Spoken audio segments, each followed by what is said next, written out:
And thank you all for being here too. Now, Benedict, when we look at the Eurasian Resources Group, ERG, you know, you're a major producer here in transition metals. And of course, you personally and professionally, a big proponent of sustainability and ethical production. Do you think that the industry has reached, I suppose, a turning point whereby there is no choice anymore? We have to be sustainable, we have to deliver ethical products, and this is where we have to go, and it's possible. Well, thank you, Edna. Good morning, everyone. I do recall in 2016 when we started to talk about what I call the biggest purchase order in history for the mining industry. People wouldn't believe it. We were still considered the bad guys from the dark side of the moon. And that's changed fundamentally, because today I think a lot of people realize that we are part of the solution and not part of the problem. And that's a fundamental change in perception. That's a fundamental change in visibility. And that's also a fundamental change in recognizing that we will have to deploy so much more capital in an industry that is fundamentally very small. We're not as large as the oil industry. We spend, in total, all mining companies, around $200 billion a year, and that will not be enough to meet the requirements for the green energy transition. Elaborate now, if you would, on the biggest purchase order in history. I love this phrase, and I know it's yours. But again, spell that out for us in terms of just how big this is, and can we meet the demand, and can we need to shift as well to meet it sustainably? Yeah, we talked a lot about this in the last few days, so I won't repeat the numbers.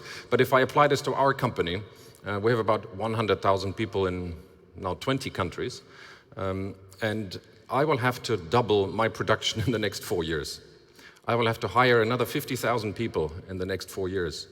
I will have to deploy billions of capital in sometimes rather complicated jurisdictions, because as we all know, the known deposits of energy transition materials are in safe and easy jurisdictions. The future investments will have to go into much more complicated jurisdiction, because that's where the geology has put them. And that's going to put a lot of strain on the industry as the supply chain expands. And here, sustainability is incredibly important, because it's one thing to talk about sustainable mining in Australia or in Canada, but it's very different if you go to countries that have weaker regulatory environments, that have weaker environmental standards. And as global international mining companies, you have to operate according to international standards everywhere, whether you operate in Australia, whether you operate in a smaller country in Africa. So it's very important that we take stock and understand building out these supply chains in a sustainable fashion is going to be a tremendous challenge. And this is where ESG is such a contradiction, because on the one hand, ESG is the biggest driver for this purchase order in history, this biggest purchase order in history, but on the other hand, it makes producing materials and investing in new materials so much more difficult, because the standards are so much higher.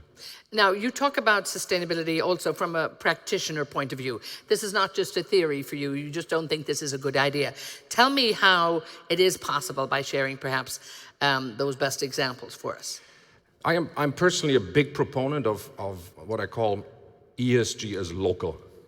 Right? I'm not a big believer in ESG standards that are cooked up in Western countries. I'm excited about ESG on the ground. So building sustainable livelihoods, hospitals, environmental protection, building infrastructure, what you call the multiplier of your investments that actually have a positive impact on the community. For example, in Africa, just in one operating country in the Congo, we operate schools for 12,000 children. Wow. Right?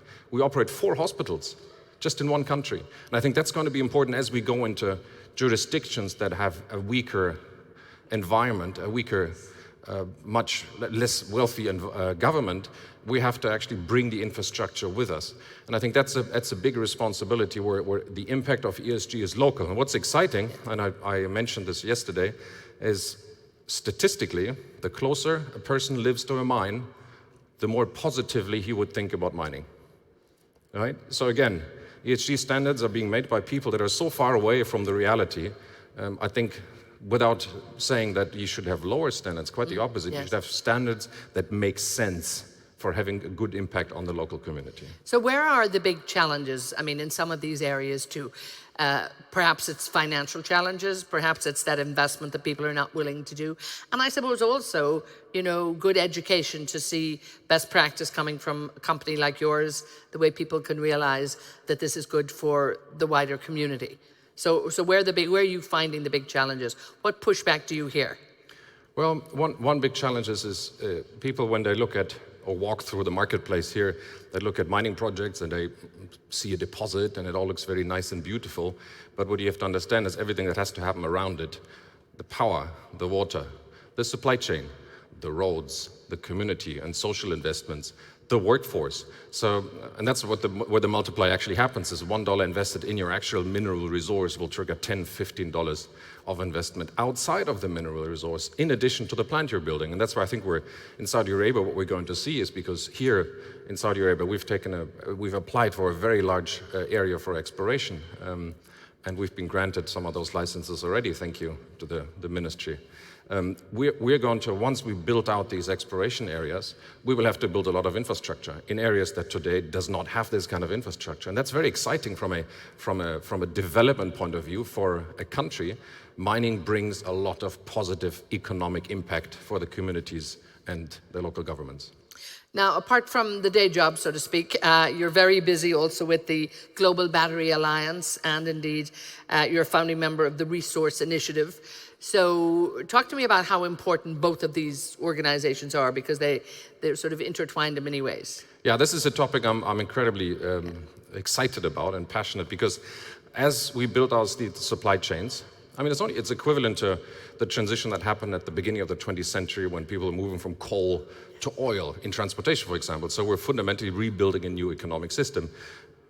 And that will put a lot of strain on a supply chain that is rather small. It will have to double so quickly that we have to make sure that, for example, when it comes to labor practice, when it comes to human rights records, that we cannot operate the industry of the 21st and 22nd century using standards of the 19th century. And that's still happening in many regions of the world. But sadly, it is still happening. It is still happening. And that's one of the reasons we founded the Global Battery Alliance, co-founded with the World Economic Forum in 2017, which is now actually the largest organization, multi-stakeholder organization in the world, about 130 members today, to help build a long-term sustainable supply chain for energy transition materials. And the challenge there is going to be bringing not just the private sector, but bringing governments and civil society around a table, which is what we've done. About half of the members are corporate, the rest are government and civil society. And we're building what is called the Global Battery Alliance Passport. The battery passport, you're going to see it very soon, will allow traceability of the materials that will go into a battery. So in future, you'll have the ability to scan a code on your electric vehicle, and it will tell you this cobalt came from this country. Yes. This lithium came from that country. And by the way, the greenhouse gas emission footprint of that battery is going to be this so many kilograms of CO2. And it will also give you a ranking, which has been built together with civil society. It will give you a ranking of what is the human rights standard, what are the child labor protection mechanisms that have been in place in that supply chain. And next week in Davos, we're actually going to make a big announcement on that battery passport, so stay tuned. No, and again, I think, there's so much pressure coming from the consumer that, once that is in place, it also puts peer pressure on companies. So I think that's very important. We've just got over a minute left, and it is all yours, because I really want to know, what are you doing here in Saudi? And also just listening for the last day and a quarter, so to speak, and indeed the day before as well. Where do you see the prospects for Saudi Arabia? Saudi Arabia is, I like that statement the minister made on the opening session about north to south and east to west. I think this describes it perfectly. The region here has the potential to be a real platform for a region that doesn't or has not been given the kind of attention that it deserves from a geological point of view. And of course, if you've been focused in this region very much on hydrocarbons, this has to change. And I think that realization is really going to trigger a lot of attention in the region, because from a logistics standpoint, from an infrastructure point of view, we've actually made Saudi Arabia our regional headquarter for the entire region. Right? And I recommend my peers to do the same, because this is an exciting place with a very young population. We're finding excellent staff that we've hired here in our 2 offices in Jeddah and in Riyadh. So I think if I was an investor, I'd be very long Saudi Arabia, and this is exactly what we've done. We've put our money where our mouth is. We're We've applied for large exploration areas here, and we're going to build large mining projects here, and hopefully also refining and midstream assets that will help us capture more of the downstream benefits, which is where you will create the bulk of the employment and the economic benefit in addition to the upstream. So we're excited. Thank you. And we're dead on time too, so thank you so much for doing that. But yes, congratulations to in you. German style. Good luck with all of your great work thank here. You, Edna. Because, and again, having you in the driving seat here also, I think, is a great benefit for Saudi Arabia as well. So I'm sure they're all very happy that it is the big win-win. Again, ladies and gentlemen, Benedikt Sobotka, thank you so much for being with us, Benedikt. I really enjoy that. Sorry it's so short, but thank you again.